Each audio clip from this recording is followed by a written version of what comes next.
Hi friends, ഇന്ന് ഞാൻ നിങ്ങളോട് സംസാരിക്കാൻ പോകുന്നത് മൈൻഡ് മാസ്റ്ററിയെക്കുറിച്ചാണ്.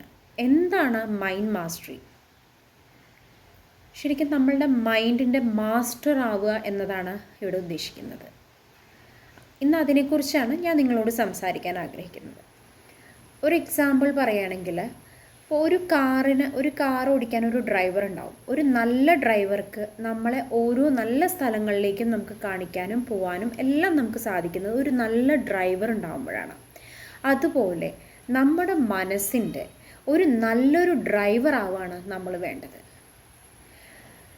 നല്ലൊരു ഡ്രൈവർ, നമ്മൾ മനസ്സിൻ്റെ നല്ലൊരു ഡ്രൈവർ ആകുമ്പോൾ നമുക്ക് വേണ്ട കാര്യങ്ങളും വേണ്ടത് മാത്രം നമ്മളിലേക്ക് ആകർഷിക്കപ്പെടാൻ നമുക്ക് കഴിയും. അതുകൊണ്ട് ശരിക്കും നമ്മൾ വലിയ വലിയ സാമ്രാജ്യങ്ങളൊന്നും കീഴടക്കേണ്ട ആവശ്യമില്ല. ആദ്യം നമ്മൾ കീഴടക്കേണ്ടത് നമ്മുടെ മനസ്സിനെയാണ്. എല്ലാവരുടെ മനസ്സിൻ്റെ ഉള്ളിലും ഇതുപോലൊരു മാസ്റ്റർ ഉണ്ട്.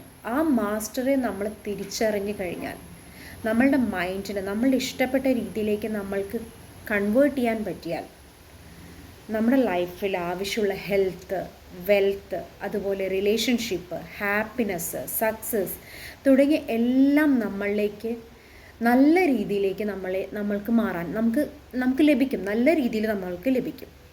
അതിന് ആകെ ചെറിയ ചെറിയ കാര്യങ്ങളിൽ മാറ്റങ്ങൾ വരുത്താമെന്നാണ്. എന്ന് വെച്ച് കഴിഞ്ഞാൽ നമ്മൾ പ്രോപ്പറായിട്ട് നമ്മുടെ മൈൻഡിനെ റീപ്രോഗ്രാം ചെയ്യുക. അതൊരു വലിയ കാര്യമാണ്. അതുപോലെ തന്നെ റെഗുലറായിട്ടുള്ള പ്രാക്ടീസ് നമ്മുടെ ലൈഫിനെ എൻറ്റയർലി ടേൺ ചെയ്യും.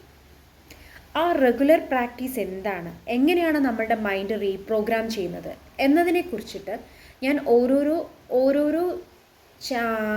എപ്പിസോഡുകളായിട്ട് ഞാൻ നിങ്ങളോട് ഞാൻ ഷെയർ ചെയ്യാം. എങ്ങനെയാണ് നമ്മൾ മൈൻഡിൻ്റെ ഒരു വലിയൊരു മാസ്റ്റർ ആവുക, അതാണ് ഞാൻ നിങ്ങളോട് പറയാൻ ആഗ്രഹിക്കുന്നത്.